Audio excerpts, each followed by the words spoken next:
The name's Bond. James Bond. You're a wizard, Harry. I drink your milkshake. You can't handle the truth. You are tearing me apart, Lisa! All right, everybody, welcome back to the Movie Mafia podcast. I'm your host, Jacob Trout. I'm joined by my other three co-hosts, Max, Gabrielle, Lauren. We're all back. Gabrielle's back. She was out for a little while, but here she is. We got the whole band back together. And, you know, I'm back in college. Some of us have moved back into college. I know Max isn't here. He's stuck in LA. But we're in Philly. You know, I got to rep the Temple shirt here. I couldn't be more excited to get this semester started. And with this new semester comes another episode of the Movie Mafia. Are you guys excited to return for school here? Yeah, absolutely. I can't wait to go back to school. I was supposed to move in, but because I'm out sick, I have COVID, you know, yay. I have to wait to move in, so I'm going to get tested this week, and hopefully I'll be back, and I'll be in a new setting, like, next week for our show, so. Yeah. Of course. Well, we're all here at the Movie Mafia. We're all praying for Gabrielle for a speedy recovery. But in the meantime, the show must go on. So I think we should get into our first topics here. We need to bring up more MCU news. I know. I told everybody we're putting them in a box, throwing it to the corner. We got to open the box again. I'm sorry. It has to be done. So Chris Evans is reportedly in talks to reprise his role as Captain America in the MCU. You know, this is kind of strange to me. I thought his story wrapped up very nicely. I didn't see any reason, any need to bring him back. I'm kind of surprised he would want to come back. I assume the first, you know, person that would have wanted him back would have been Marvel. But I'm surprised, you know, if this is true that he wants back in. So, you know, Max, I'll give it to you. You know, what do you think about this news? I feel very mixed about it. I really love Chris Evans, and I'm especially liking what he's doing right now outside of the MCU with Knives Out and Defending Jacob just coming out. He's such a good actor. And as an MCU fan, I'm kind of happy that we're kind of moving forward with some of the main characters. You know, obviously Iron Man's gone, but I like the idea that both of them were just done. Because it feels like we're moving into a younger, you know, new part of the Avengers. Especially watching WandaVision, there's other characters who deserve a lot of screen time that need a lot more character development and are fun on their own. So I'm not sure Captain America's going to be in his own movie again. It might be like another team up, but I hope it's not his own movie because I think we've gone to the peak of how great he can be. And I think there's other characters who need their own movie more than another Captain America movie at this point. Yeah, I mean, I totally agree with that. You know, I think there's a lot of great characters, and we're seeing them pop up in all these TV shows right now, like, you know, like WandaVision, and we're going to see more of the Hawkeye show, and, you know, we're seeing stuff with the Captain America, the new Captain America, I should say, Falcon, and the Winter Soldier, yep. So, you know, I'm definitely interested in seeing all that kind of stuff. And, you know, as I just mentioned, WandaVision, that premiered recently. Just the other day. We talked about it briefly on the show in anticipation for it. So now that we've got a chance to sink our teeth into the show a little bit, you know, what do you think about WandaVision? Has it lived up to your expectations? You know, going into the show, or maybe superseded them? You know, what's your kind of, you know, review or thoughts about it? And for the audience here, we'll make the review non-spoilery for at least this episode, so that you know, next episode we can go more in depth in it, but we'll give people a chance to watch it. So, yep. So I'm not a big like superhero fan, Marvel or DC. Like I never read the comics or anything, so I was going into WandaVision like a little bit, actually like completely blind if I'm being honest. But right off the bat from the first episode, I thought it was really well set. Like I understand the characters, they're both superheroes. Okay, I get that. It's in black and white, which I really liked. I don't know if that's a spoiler or not. And I don't know, it made it feel like a very like sitcom feel, and I love watching it. I can't wait for more episodes. There's 2 of them on Disney Plus right now, and I just can't wait for more episodes. Yeah, I mean, I'll agree. I really love the show so far, and I think that it's supposed to be each show is a different decade. So the first episode is 50s, second is 60s. That's all we've gotten so far. And it's really funny, but it's also, while you're enjoying it as a funny little sitcom episode, there are times where you're like, is Wanda's vision cracking? There's stuff going on. Other characters are acting weird. Um, but it's really funny. Also, the episodes are only 30 minutes long, so it's so easy to watch. And I think this is definitely the biggest chance that a superhero genre has taken in such a long time. It's not really a superhero show. Stuff happens where a person, Vision obviously has to fly at one point, but that's kind of it. So I think people have to be patient with the show as well. It's not, because it's a show, it's not going to give you all the answers in the first episode. Do you know what I mean? You have to wait. It's a 9-episode show. They're just getting you into it. And I'm really happy for Elizabeth Olsen and Paul Bettany, who finally get leading roles in Hollywood, like finally. And they're really great in the show. Catherine Hahn is really great. So, I mean, it's easy to watch. It's really funny. I was laughing my ass off in the first episode for sure. In his dinner scene was really hilarious. So I would highly recommend you check it out. I can't wait to talk spoilers next week when the third episode comes out, because the second episode kind of sets you up wanting more compared to the first one. There's a lot of answers you kind of need to know. And that's what I like about TV. You get to wait a week, then you get to talk about it again. It's always in conversation. So the MCU is taking a chance, and I think it's going to work. I think there's so many Easter eggs. It's so great. I really love WandaVision for sure right now. Yeah, and just you really hit the nail on the head right there. We saw both of these characters premiere in Age of Ultron in 2015, and it's 2021 now, and we're just getting our first, bit of them outside of the Avengers and a whole team-up movie. I couldn't be more excited for something like this. The Scarlet Witch is an awesome character. Vision's an awesome character. I thought they have real good chemistry together as actors, I should say, and I was really excited to see something from them. I love the traditional Thor, Captain America, Iron Man movies, but and the team up movies, of course. But it's nice to see some other characters get the spotlight, even if it's in a TV show, not necessarily a movie. So I'm super excited for this show, and great things to come, I hope. And I really hope this opens the door for more obscure characters to come into the universe.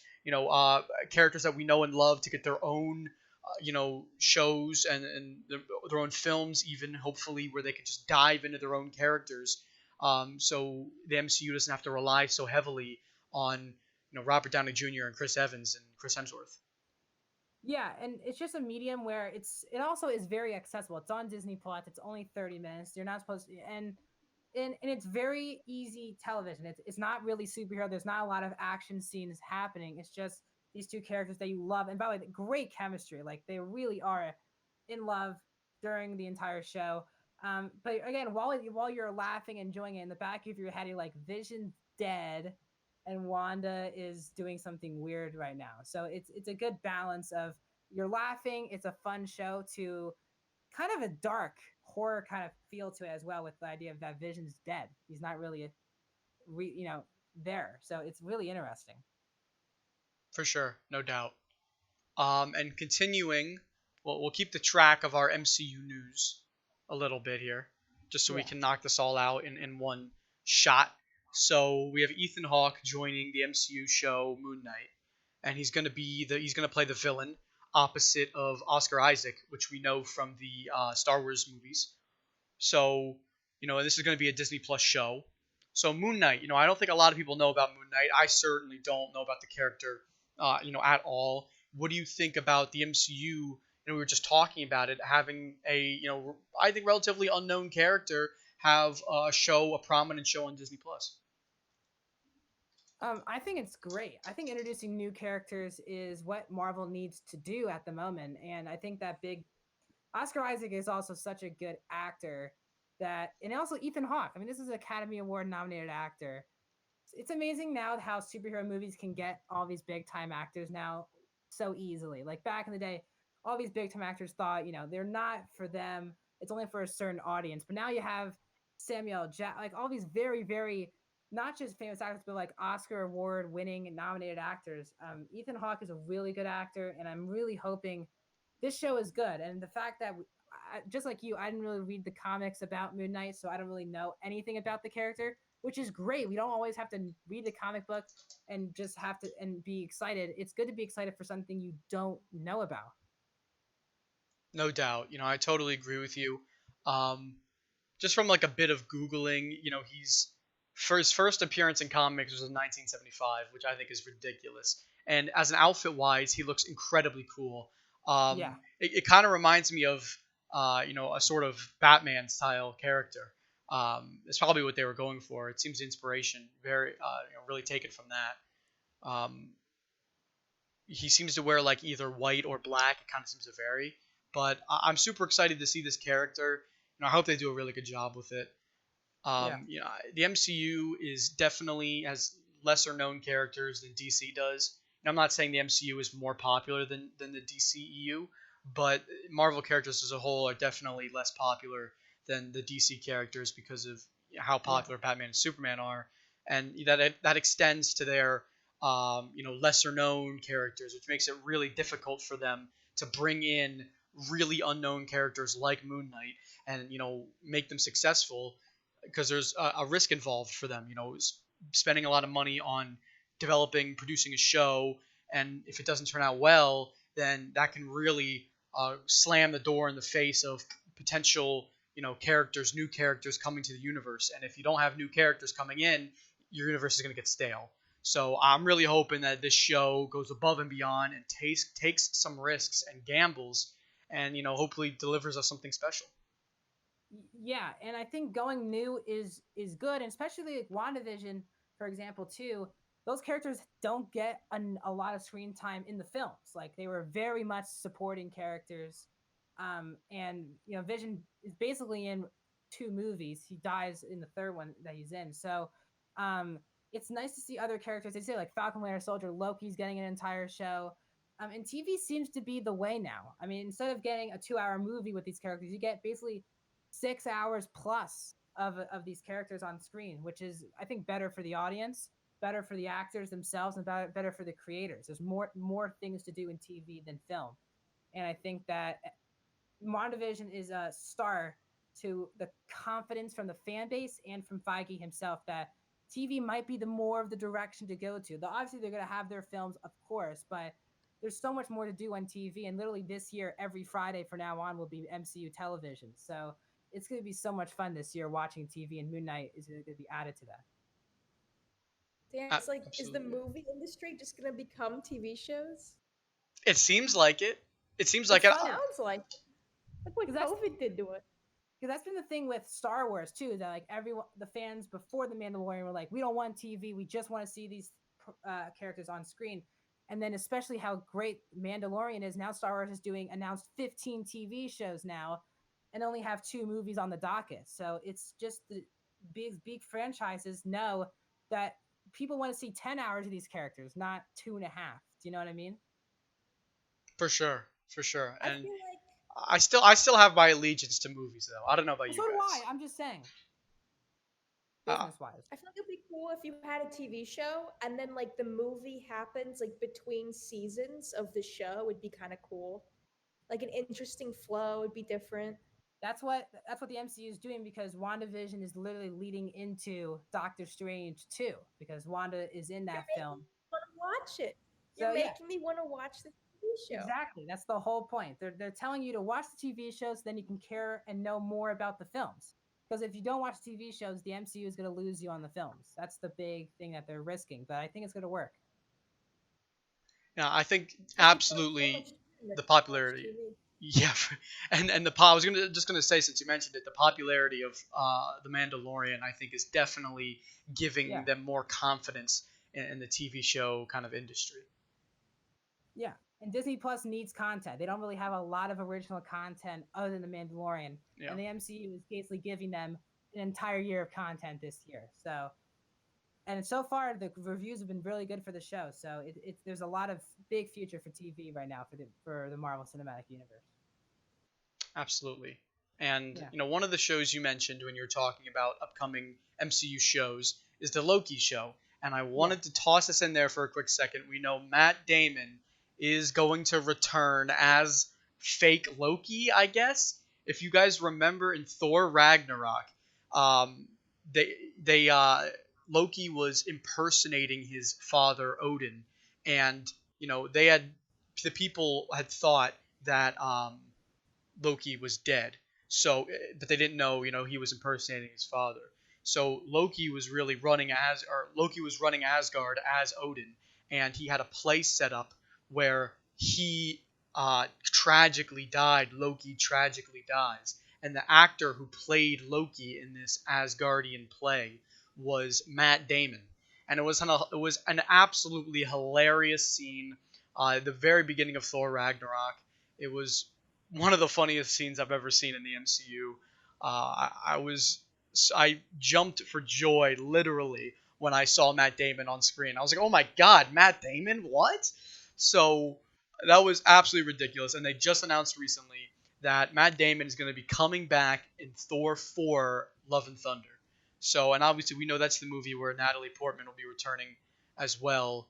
After she was in Thor 1 and Thor 2, but those movies weren't very successful. She kind of stepped out for Thor Ragnarok, which was incredibly successful, and now she's back in.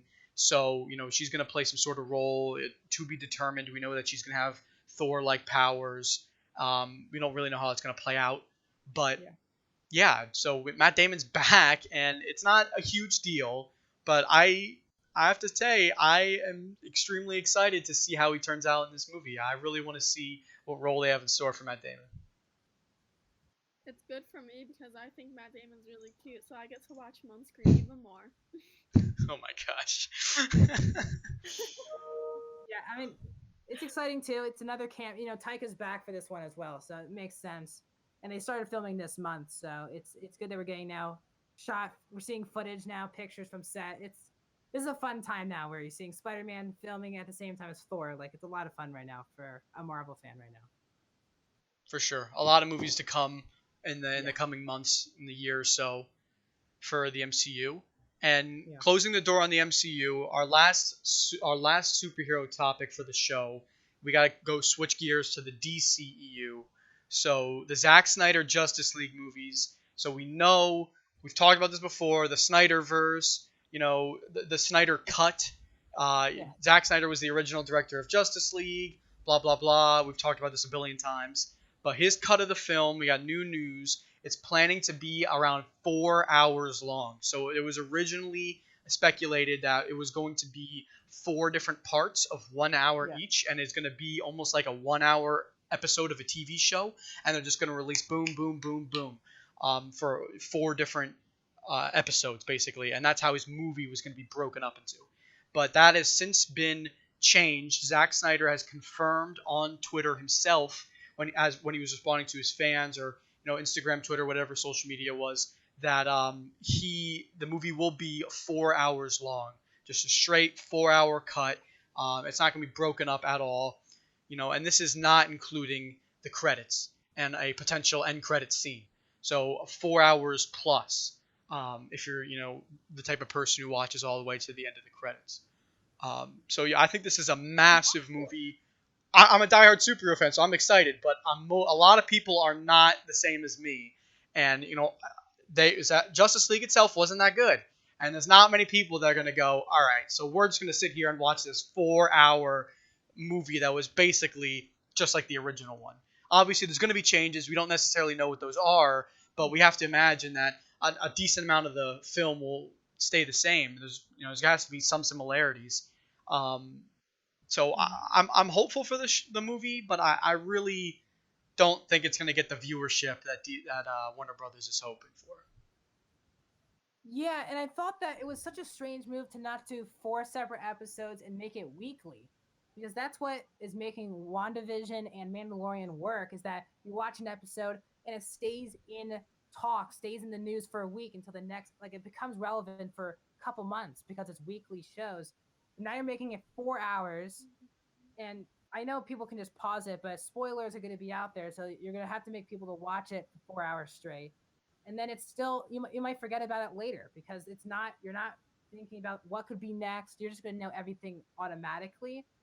So for a business, it's a weird decision, because I would actually rather see it in 1 hour blocks, because it would make it more interesting. It would change the entire film, but this is going to be a long movie, and if it's not that good, people aren't going to stay tuned for the full 4 hours, especially if a lot of footage is still from that film. So it's a huge risk from Snyder.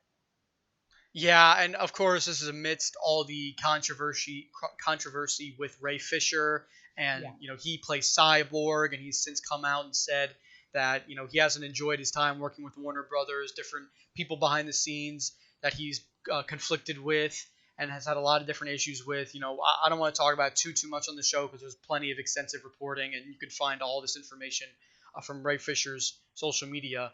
But it's definitely controversial, and there's a lot of bad press out there, I think, for Warner Brothers, and I don't know if that helps this movie at all. I really don't think it helps this movie at all. Best case scenario, even for this film, is that it's incredibly good, totally rights the wrongs of Justice League, the 2017 movie, and what does that mean? If Ray Fisher is on the outs with DC, what does that mean for his character? And then the rest of the characters in this film, Ben Affleck, we know, is out as Batman. So he's obviously going to be in this movie because at the time of when this was filming, he was in as Batman. It's only recent that he's decided to be gone from the role. So what does that mean for his character? And, at this point, it's 2013 was the last time we got a Superman film. So what's the deal with Henry Cavill? Is he coming back? Are they finally going to give him a Superman movie? There's no news on that. It seems like he wants one, but the studio's hesitant. So, that doesn't... He's probably not happy with that. Yeah, Ezra Miller, still no news with him. I know there's a lot of controversy around him as well. I mean, then the only person that's in any sort of a good situation is Gal Gadot, and honestly, Wonder Woman 1984 had some harsh reviews. Definitely worse than the first movie. So, yeah, I really don't think DC is heading in the right direction. And you mentioned previously that they really should have done this into 4 parts, just like you see Disney Plus doing and the MCU doing. And I totally agree with that. I think this whole 4-hour movie is a strange choice. This reeks to me of Zack Snyder swinging around his power and his weight with DC, saying, "Hey, you guys kind of stripped my rights away when you made Justice League, and look how that turned out. So let me do it my way, or it's going to be another kind of the same situation." So we'll see how it turns out. Hopefully he's right. But and to add on, the film isn't setting up future films or future. This film is not really a kind of a part of the DC. It's weird because it's in the DCU, but it's not connecting anything because technically the original cut is canon, quote unquote. So it's weird that it's a 4-hour movie. One, obviously, I don't care that it's 4 hours. I would rather in a show though. But as you said, like the Flash movie's happening with or without this film. Gal has already been signed on for the 3rd Wonder Woman film, so this isn't really setting up Wonder Woman 3 at all. So what is, at times, what could be the point of the film? All this is going to do is confuse people, I think. Yeah, but the movie has to be good. It has to be not just good, but really great because you're really making people commit to following this. I mean, people have been talking about this project of him having his own cut for like 2 or 3 years now. So either this is going to be one of the most disappointing films of all time, or it could be one of the best superhero films in a while. So it's a lot of pressure on this cut. Yeah, I'm getting Cyberpunk 2077 vibes from the Snyder cut. I know this isn't a video game podcast, but I don't know. I'm really not hopeful. I mean, I should say I am hopeful, but I wouldn't bet any money on this film being a massive success. It does seem like DC is always a few years behind Marvel, and them having a 4-hour cut instead of a split up into 4 parts seems to be evident of that. And we also haven't been told how good Wonder Woman's doing on the streaming service yet. Like, there's been no info about it. Warner Brothers isn't bragging about Warner Brothers. Yeah, that's what I'm saying. But Warner Brothers, if Wonder Woman was doing well, they would be bragging about all the numbers and the number of subscribers that joined for the movie. So if that movie can't do anything well, and that's a film that's supposed to be in a universe, a sequel to an $800 million film, what do you think that means for the Snyder Cut? Honestly, that's the big question. Yeah, I mean, we're going to have to wait and see, unfortunately. But I know I'm going to be up all night watching this cut of the Justice League, I'm sure. It's a sleepless night when this releases. I'll try to stay awake. Probably have to get an extra coffee for this. But, we'll see. We'll see. So, All right. Well, we'll close the door now until next episode on superhero news. But we're not out of the books for all the sci-fi nerdiness that this podcast will offer every episode without fail. So, all right, Mortal Kombat movie. I am a huge video game fan, and we got a Mortal Kombat movie announced. We've had some Mortal Kombat movies in the past. If you don't know, Mortal Kombat's a fighting video game. You know, you and your buddy square off against each other, pick a character, mash a button on your controller until the other guy's dead. It's a pretty violent, gory video game, ripping people's heads off, ripping their spines out of their body, you know, smushing their heart with your hand, you know, crazy stuff like that. It's been a video game. Normally, it's a video game. We've had movies for it. I believe we've even had TV shows, but nothing recent in terms of movies. The movies were all like late '90s, and in that kind of era. And all we've had recently in the Mortal Kombat is video games, which release pretty regularly. So I was surprised to see when this is announced that this Mortal Kombat movie will be coming and releasing on HBO Max on April 16th, which is really right around the corner. So, I haven't heard anything about this movie. I don't know if you guys have heard anything about this movie, but I haven't heard anything about it at all. I'm not sure when they started filming, but an April 16th release sounds like really soon to me. Yeah, I mean, they've been talking about this movie for a while because this is part of their big plan of moving all of their 2021 films to HBO Max. But again, I'm a huge video game guy. I didn't play Mortal Kombat, but I'm just nervous now because it feels like they really are trying to make some video game movie. Like, there's a lot of video game movies that have been coming out the past couple of years, and we haven't really had one great one yet. Like, probably Detective Pikachu is probably my favorite video game film, but that it really isn't great. It's not a great movie. It's just a fun time. Sonic was last year, so I'm just nervous because it's a video game movie, because it could be as bad as Assassin's Creed was from 2015, or it could be something as fun as Pikachu. I don't. It could be really bad or fine. It's weird. Video game movies have never worked, so it's always a risk to do it. And also for me, who hasn't played the games, will the movie be accessible for me? Like, do I need to play the games to know the movie? All that type of questions for me. For sure. And this is something that Mortal Kombat is so expansive. It's been going on for so many years that there's so much lore and storyline out there. So how do you make something new without, so that the original fan base, isn't bored with the content? Something that they've seen in every video game and watched in the previous movies and shows. How do you make something new for them? But also, how do you make something, that really shows what Mortal Kombat is all about for the new fans and the people that are new and don't know anything about Mortal Kombat? So, how do you introduce them to the movie and the concept of the movie, without kind of ruining your already established fan base? And I think that's one of the biggest problems for video game movies. And, we'll have to wait and see again how it turns out. But I know, my brother is a huge Mortal Kombat fan, and he loves the movies. They're pretty much a parody at this point. I think they were trying to be serious, and it kind of just didn't work out for them. And it ends up being hilarious. He loves the movies, so I'm excited to watch those with him. But, man, Mortal Kombat movie in 2021, I did not see this coming. Yeah. Yeah, for sure. But another show on HBO Max, I assume, trying their hardest to compete with Disney Plus. Yeah, I mean, they have a new movie coming out every month starting this month. So the Warner Media, that big deal with all those movies coming to HBO Max starts this month. So it's either going to work or it's not going to work. We saw some Space Jam footage earlier, so so risky.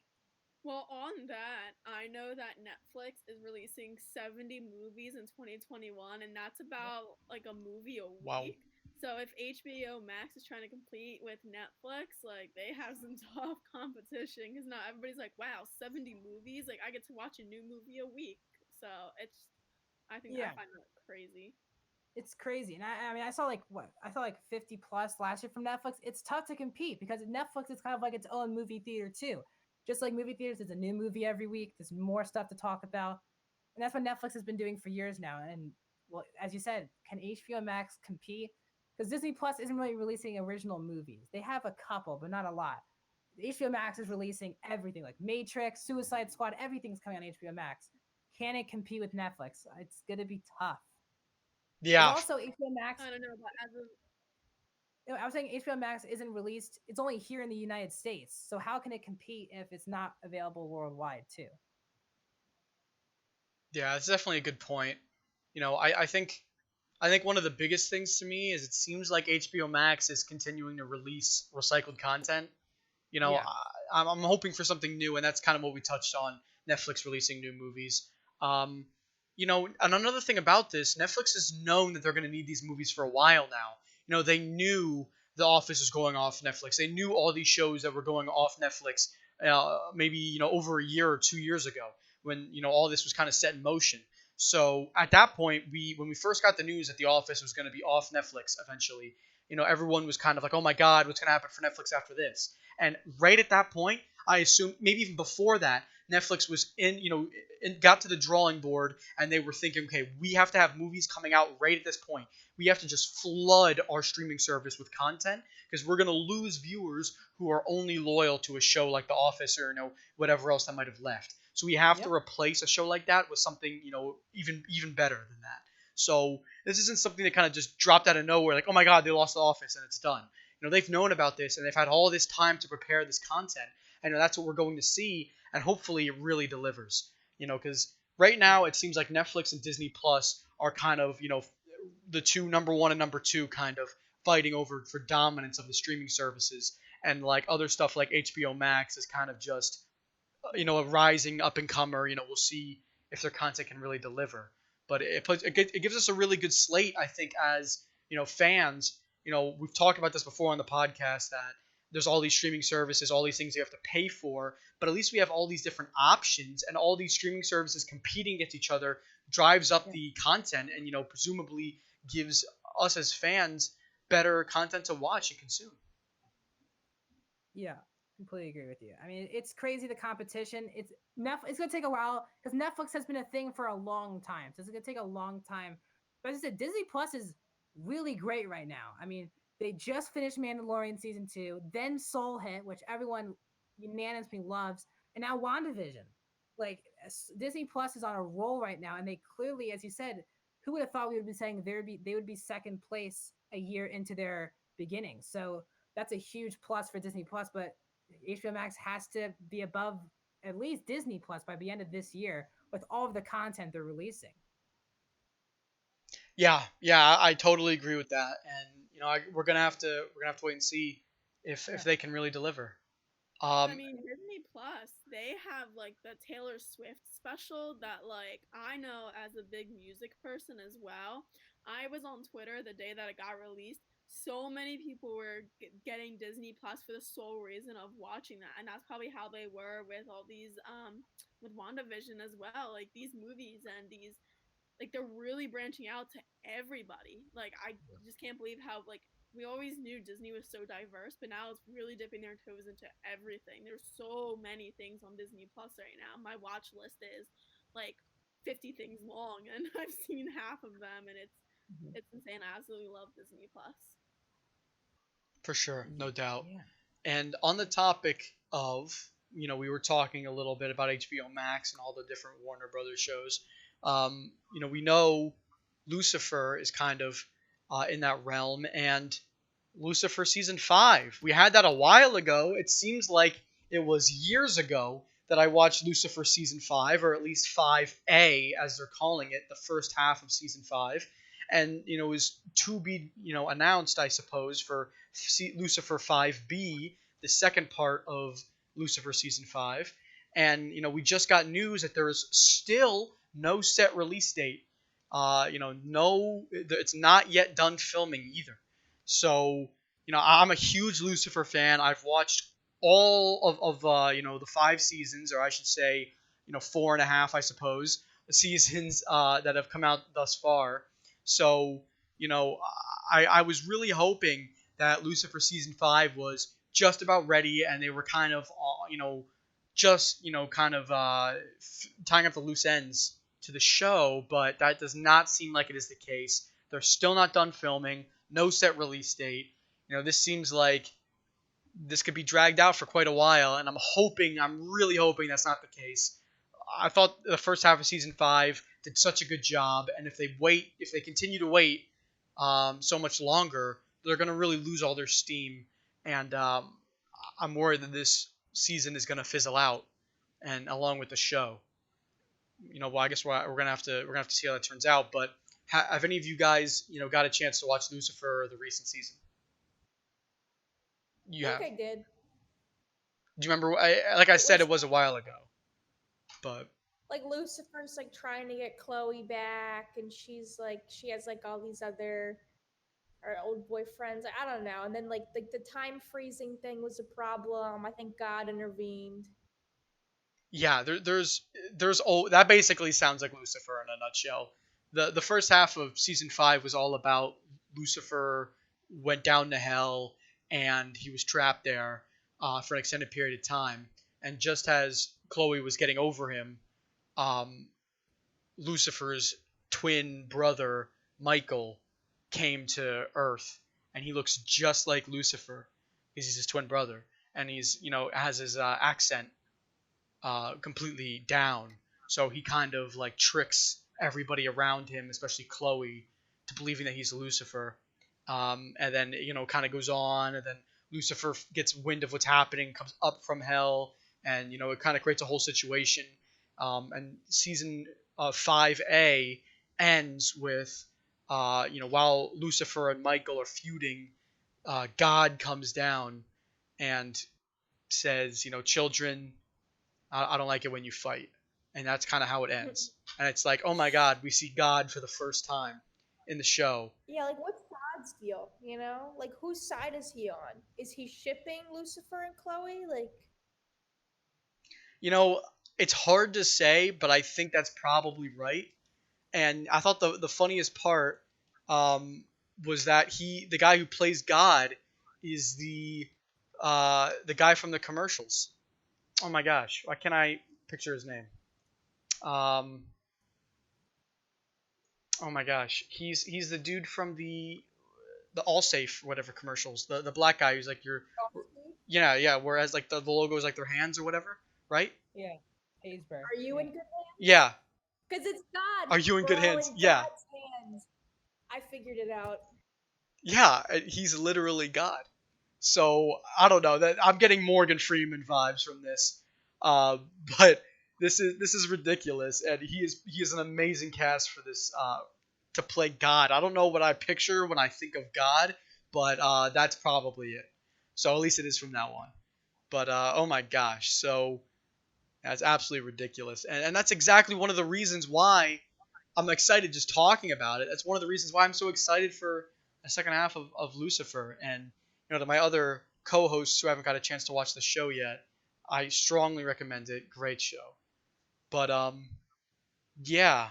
So with that being said, though, that's pretty much all of our main news about all these different topics, and we'll kind of toss that out the window for now. Max, I know you had some reviews you wanted to go into.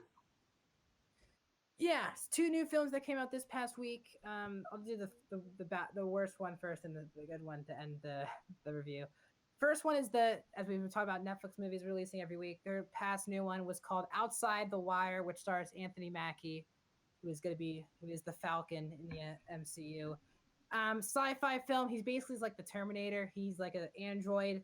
He's working with this kid played by Damson Idris, who is a cocky drone pilot who finally has to see the war up close, and they're trying to stop a nuclear bomb. The movie was it wasn't that good at all. It was fine, maybe is the best way to say it. I gave it a 2 out of 5. I really didn't enjoy it. It's a lot of stereotypes, and the actual plot is very interesting, but then it goes too generic. And Mackie's character, it's definitely Anthony Mackie, and then there's a huge couple of twists that happens that you can see coming a mile away, and his character, and that there's just too many predictable twists, and the movie doesn't really hit hard for me at all. So, I mean, if you like Anthony Mackie, I would watch it, but if you don't really care about that kind of stuff, this is one of the Netflix movies to not see.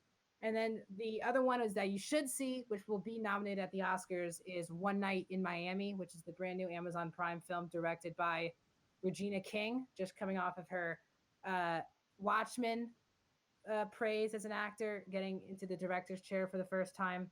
Really great movie about a fictional conversation between Muhammad Ali, Jim Brown, Malcolm X, and Sam Cooke back in the 1960s.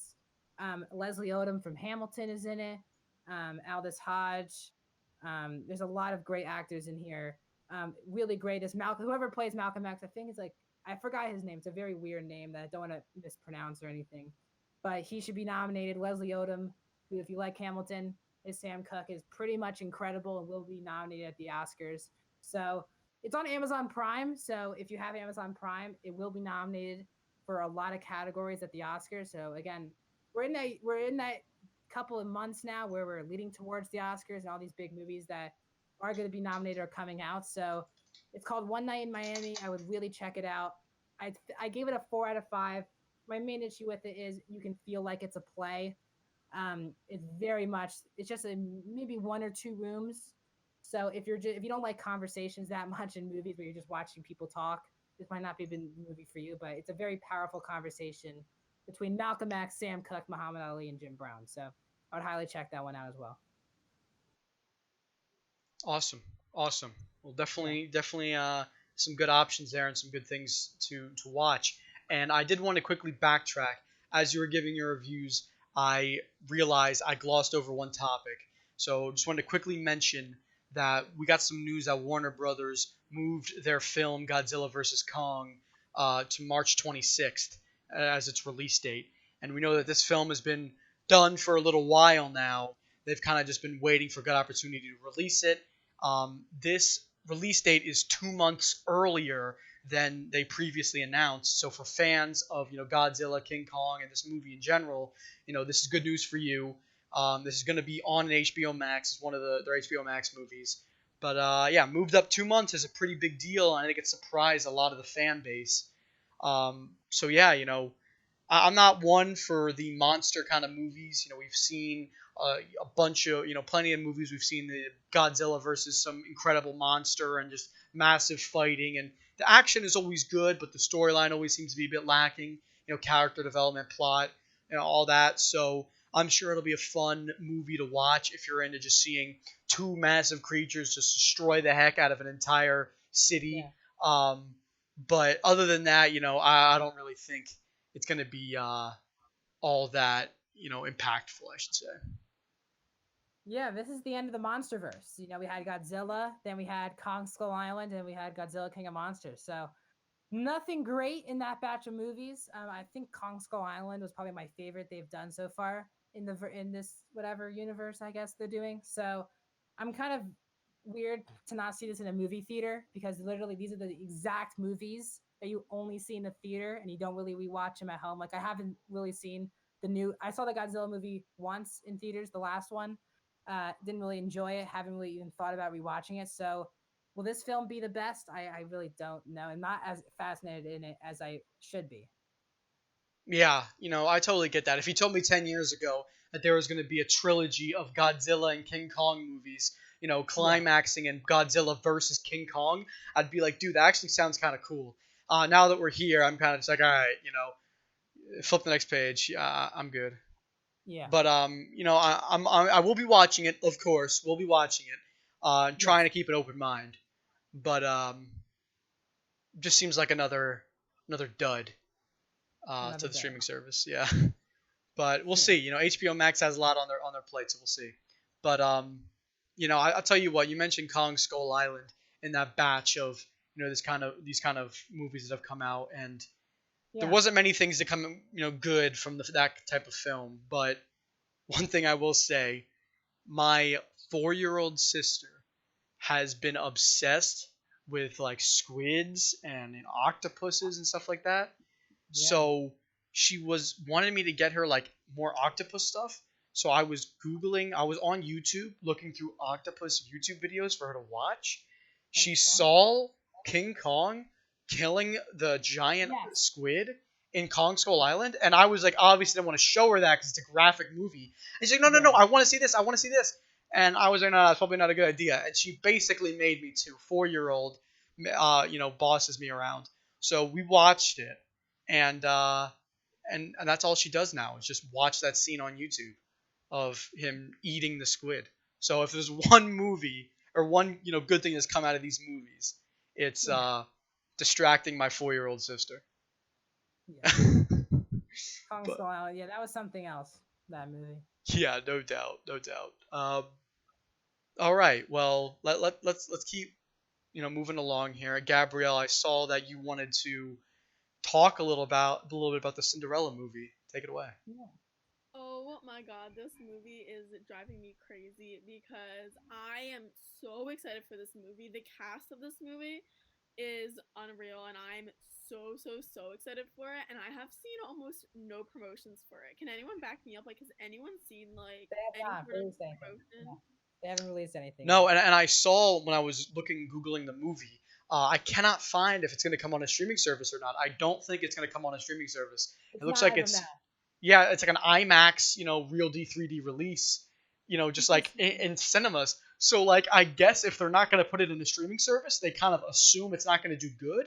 But why would you not put it in a streaming service? So I don't know. Maybe I'm missing something here, but I cannot find any announcement for that. But this movie, I have no clue. But this movie comes out February 5th. Like that is in like what 3 weeks, 2 weeks? Like it's so soon, and I have seen no publicity for this whatsoever. But the cast just seems amazing. Like I'm gonna read some of the cast.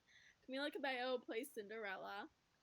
And Dina Menzel plays Vivian, and her voice is beyond. Like her when she voices Elsa in Frozen, I just get the chills. So I can't. Oh my god! So I already have a feeling it's gonna be a musical with 2 really big musical stars as the cast, and then Billy Porter is playing Fairy Godmother, and I am so excited for this because not only is it breaking the gender boundaries, it's also breaking like the race boundaries as a male playing a fairy godmother, and I'm so excited for it. And then James Corden is one of the producers on it, and he's such a funny guy, so I'm hoping there's gonna be some comedy in this movie as well. John Mulaney is in it. Missy Elliott is also in it. I just am so excited for this movie.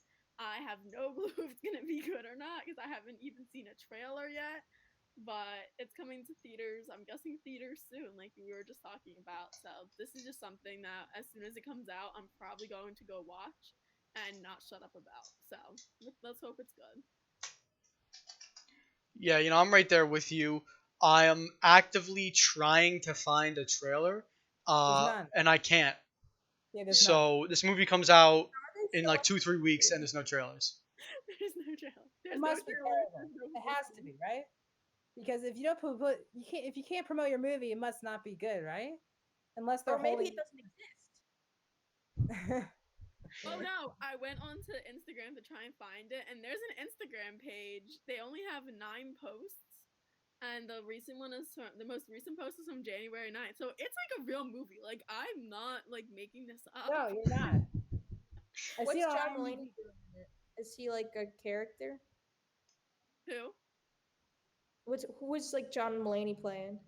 John. It literally says John Mulaney is playing John. But like, is he gonna be doing stand up? Like, does he get a bit? Will it be like? I cannot answer that. This movie is making me make think. our own trailer. We'll make our own trailer. Like this movie is making me think like it's not real, and I'm envisioning all of this, but it's a 100% dream. Yes, a a fever dream. And I've had a couple of them this week, and I'm telling you, this movie seems like one of them. Oh my gosh, this seems like Gabrielle's a dream movie, and now it looks like it's turning into a nightmare. But might be. Oh boy, well, I don't know if I'll be watching this movie, but I'm sure you will be, Gabrielle. So I will be watching it, and I can give you a detailed list of it, hopefully, whenever it comes out. If it comes out. Yeah.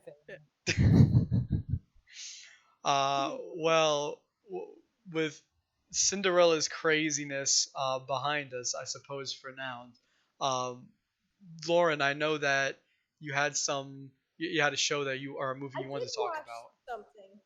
Let's I hear it. watched some television. What was it called? Where did I write it down? Oh yeah, Pretend It's a City. And it's like, what's her face? It was a very Jewish last name, something the Blitz Slits. And it's just her complaining about New York. And that's the movie. I think it's like 80 minutes long. And she's just explaining like these Fran. tourists suck. Like, I don't live in this city because it's easy. I do it because you don't have the balls to. Basically, it's her ish. And then it's kind of like an interviewee, like kind of stand up, and you just watch her interact with New York. And yeah, it's Interesting. basically like that's what I see myself doing as an old woman, just walking around complaining. So Yeah, so this looks like it's a Netflix show, right? So I'm seeing that yeah, it was released released on January 8th, so not too long ago. With it was Martin Scorsese and Fran Lebowitz. Hopefully I pronounced her name right. That But sounds no, good. I did. You're close enough. yeah. So I haven't. It's interesting. When I saw Scorsese was in this, I was kind of like, oh wow, Martin Scorsese. How have I not heard about this? Outside of Lauren, have you guys heard about Pretend It's a City? No, no No. news. No. Interesting. Is Interesting. Scorsese's like in it, or is he like directing it? Like what? No, I think he's in it. The description for the show says, sitting down with filmmaker Martin Scorsese and humorist Fran Lebowitz, weighs in on New York City, talking about tourists, money, subways, art, and Interesting. Times Square. I might have to So, check one out. As a Jew, I might have to check this one out. well, it's hard to get a good pulse on the show, but it definitely Yeah. seems interesting. I'm not sure why Netflix wouldn't market this more. Especially, I'm sure they want everything, all the shows they can get on their platform. So I'm not really sure why they wouldn't put, this out there a little bit more. But Also, though, yeah. it adds to the point that Netflix has so much original content that with all these famous people that you just forget about. Like you have no idea that this is I coming don't out. even know what to do with all of it. Yeah, 'cause it's so much original content. You don't really see that many Netflix commercials anyway, right, on TV. So that just shows you how ahead of the game Netflix is, that they have this much original content, not just movies, not just shows, not just whatever, just it's everything. It has literally everything, and that's why all these streaming services are trying to catch up to it, because examples like this, like Martin Scorsese in something and no one's talking about it, and it's on Netflix. Yeah, I've never thought I'd ever hear that sentence in my life. But it's definitely interesting. I really don't know what to make of this. It seems like the show is similar to, if you guys know uh the YouTube show or whatever, like the comedians in cars getting coffee. Yeah. So it just seems a lot like two famous people talking to one another about life or their work, whatever, kind of cutting out the middleman of a traditional interviewer. But it seems like a long, that kind of mindset. But I definitely have to check this show out and see what it's all about. And I want to figure out why I haven't heard of it. What is going on in this show that I'm missing here? Yeah. Nah, I don't know. No answers for us, Lauren. Like, it wasn't like hilarious, but like I've been to New York. Like, I'm like, yeah, that does suck. Or like, I'm sure it'd be funnier if I lived in New York. For sure. So your opinion of it, like, did you feel it was like relatable? I guess. I wonder like what you If thought if about you just the show. enjoy old people complaining about things, then yeah. Cool. All right. Well, I can say that living in a household with my mom and dad, I do see plenty of old people complaining about things on a daily basis, especially in our current That's the climate. content we live. Absolutely, it is. But with that being said, before I wrap up the show here, do you guys want to touch on anything else? Did I miss anything? Any shows you guys been watching? Anything before we wrap up the episode? Oh, just a little fun piece of information. I was really bored. I watched so many movies this week while I've been like literally stuck in my room. And I watched all 4 seasons, rewatched, I should say, of Wizards of Waverly Place, plus the 2 movies. I'm feeling super accomplished. I just thought Oh that my was something god. fun and like something fun and like That's the one Selena Gomez is in, right? Yes, Oh, absolutely. I loved Wizards of Waverly Place as a kid growing up. Oh my Me too, gosh. and I was like, what better way to spend my quarantine than to binge Wizards of Waverly Place? And I binged it. I think I got it all 4 seasons and the 2 movies down to like 4 days. Impressive. I'm Impressive. pretty proud of myself.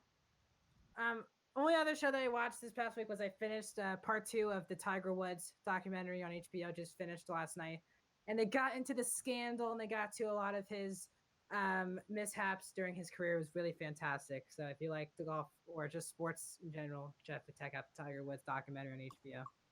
You said that was on HBO Max? It's on. You can watch on HBO Max. Yeah, it's just only 2 parts. The first part is an hour and a half, and the one from last night was an hour and 45. So they're basically 2 movies. So, but they're both fantastic. And if you love Tiger, if you know who Tiger Woods is, I would highly recommend it. Awesome. Well, with that being said, I think we'll close out the show, right with that. We're going to have a stack show coming up for next week. I can't wait to watch more of all the shows we've talked about. I can't wait to see how everything in the future is going to turn out for us. But, like I said, with that being said, we're going to close it out here. So that has been the Movie Mafia. And we will see you guys in the next episode. Peace!